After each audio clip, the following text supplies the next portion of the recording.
আসসালামু আলাইকুম বন্ধুরা, কেমন আছো তোমরা সবাই? আশা করি ভালো আছো। আমরাও ভালো আছি। ঘুম থেকে উঠে উঠানটা ঝাড়ু দিয়ে ব্রাশ করে নিচ্ছি, যেহেতু আজকে মেয়ের পরীক্ষা আছে। এই জন্য একটু পরে রান্না শুরু করে দেব। সকালবেলা উঠে আমার সব গাছগুলোতে পানি দিয়ে নিয়েছি, আর উঠানটাও ঝাড়ু দিয়ে নিয়েছি। যেহেতু আমার ড্রাইভারটা আমার কাছে ছিল না, এই জন্য ভিডিও করতে পারিনি। আর আজকে অনেক বেলা হয়ে গিয়েছে উঠতে, এই জন্য ভাবলাম ভিডিও করতে গেলেও অনেক দেরি হয়ে যাবে, এই জন্য আগে রান্নাটা বসিয়ে নেব। এই যে চালটা মেপে নিচ্ছি, মেপে নিয়ে আজকে ইন্ডাকশনে রান্না করব না, আজকে চুলাতে রান্না করব। আর আমি বেশিরভাগ চুলাতেই রান্না করি, যেহেতু আমার গ্যাসটা নেই।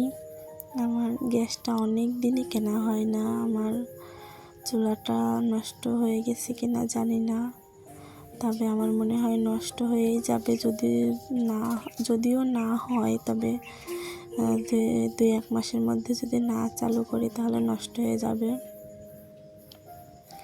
আর এদিকে তোমাদের সঙ্গে গল্প করতে করতে আমি ভাতের চালটাও ধুয়ে বসিয়ে দিয়েছি চুলা ধরিয়ে। আর এই যে লাউ কেটে নিচ্ছি। আগের দিনে যে লাউটা রান্না করেছিলাম, ওই লাউয়ের অর্ধেক ছিল। এখন আমি ডিম দিয়ে লাউ রান্না করব, যেহেতু লাউ ছাড়া আর কোনো সবজিই নেই বাসায়। এই জন্য লাউ দিয়ে ডিমটা রান্না করব।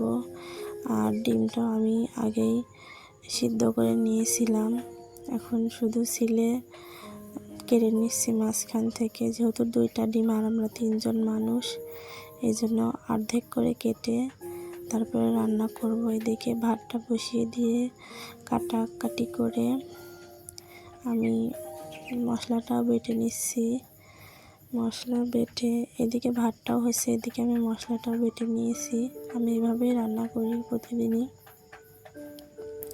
দেখো, আমার চুলাটা কিন্তু মাটির না, সিমেন্টের চুলা। এই জন্য আমি অনেক দিন পরই লেপি, কারণ সিমেন্টের সঙ্গে মাটি লাগালে চুলাটা অনেক বেশি নষ্ট হয়ে যাবে, এই জন্য অনেক দিন পরে লেপি।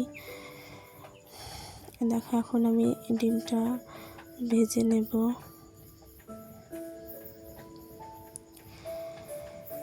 ভেজে নিয়ে তারপরে মশলাটা ভালো করে কষিয়ে তারপরে ডিমটা রান্না করব।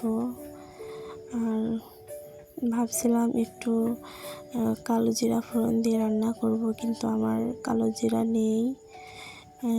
দোকান থেকে আনবো, যে দোকানটাও বন্ধ আছে, এই জন্য কালো জিরা ফোড়নটা দিতে পারি নাই। আর তোমরা জানোই তোমার হাজব্যান্ড বাসায় থাকে না। ও যদি থাকতো আমার অনেক হেল্প হতো, বাজার থেকে সব কিছু বাজার করে নিয়ে আসতো।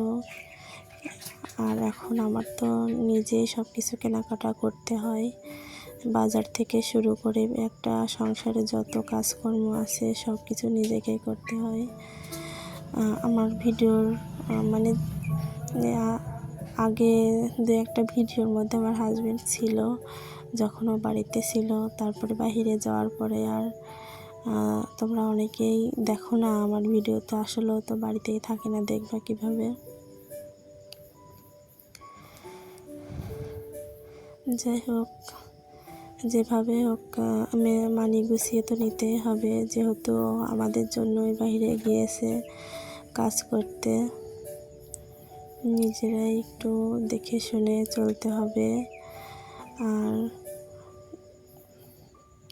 এদিকে তোমাদের সঙ্গে গল্প করতে করতে আমার লাউটাও কষানো হয়ে গিয়েছে। আর এখন পরিমাপ মতো পানি দিয়ে ডিম দিয়ে তারপরে খানিকক্ষণ জাল দিয়ে তারপরে নামিয়ে নেব।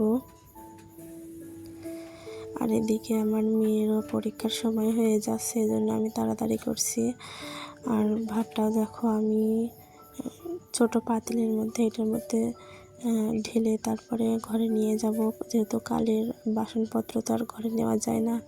এগুলো আমি রান্নাঘরেই ভালো করে মেজে ঘষে ধুয়ে রেখে যাব। এখন ডিমটা রান্না হয়ে গেছে। দেখো ডিমটার কালার কিন্তু অনেক সুন্দর হয়েছে, খেতেও অনেক মজা হয়েছিল।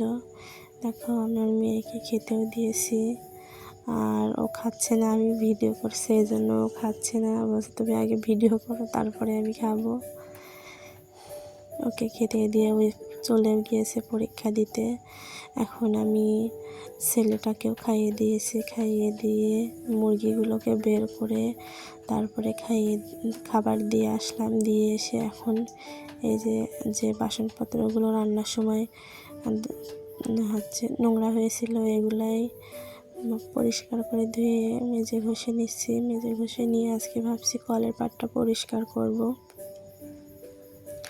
কারণ অনেক দিনই পরিষ্কার করা হয়নি। আর দেখো আমার কলের পাড়টা হচ্ছে এদিকে যে মানে কলের যে পানি যেখানে পড়ে সেখানে দেখো লাল লাল হয়ে গিয়েছে।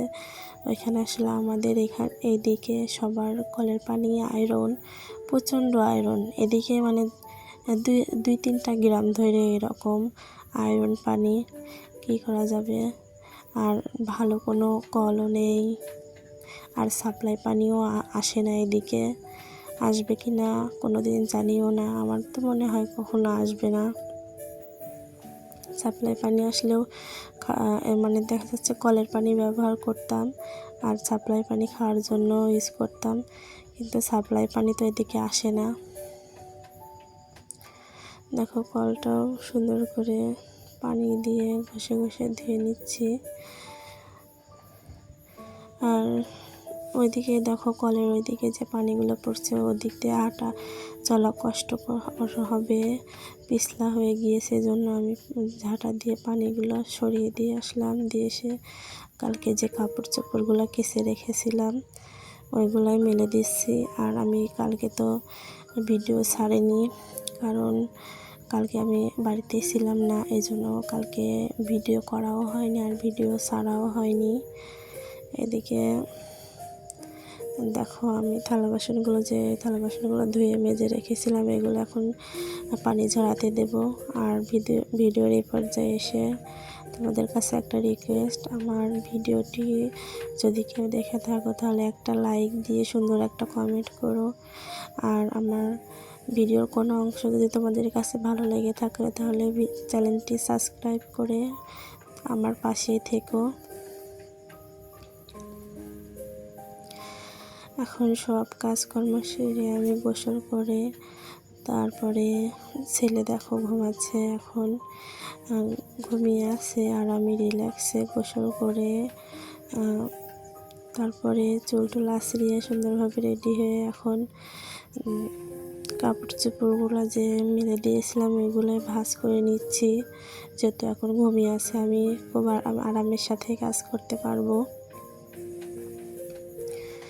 আর এদিকে দেখো আমি ভাঁজ করতে করতে একটা আপুর ব্লগ দেখছিলাম, ওনার ব্লগ আমার কাছে অনেক ভালো লাগে। আমি সবার ব্লগই দেখি, সবার চ্যানেলে ভিজিট করি, কমেন্টও করি, লাইকও করি, কারণ সবাই যদি সবার পাশে না থাকে তাহলে কী রকম হবে বলো।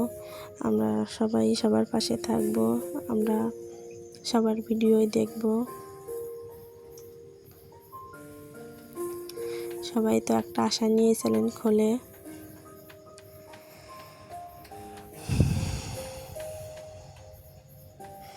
আর এদিকে দেখো আমার যে বেডশিটটা, এটা আমি মানে যখন বাচ্চারা খাটের উপরে ঘুমায় তখনই ব্যবহার করি, কেননা বাচ্চাদের কথা তো বলা যায় না, ওরা সবসময় ধুলাবালি মাটি নিয়ে খেলা করে।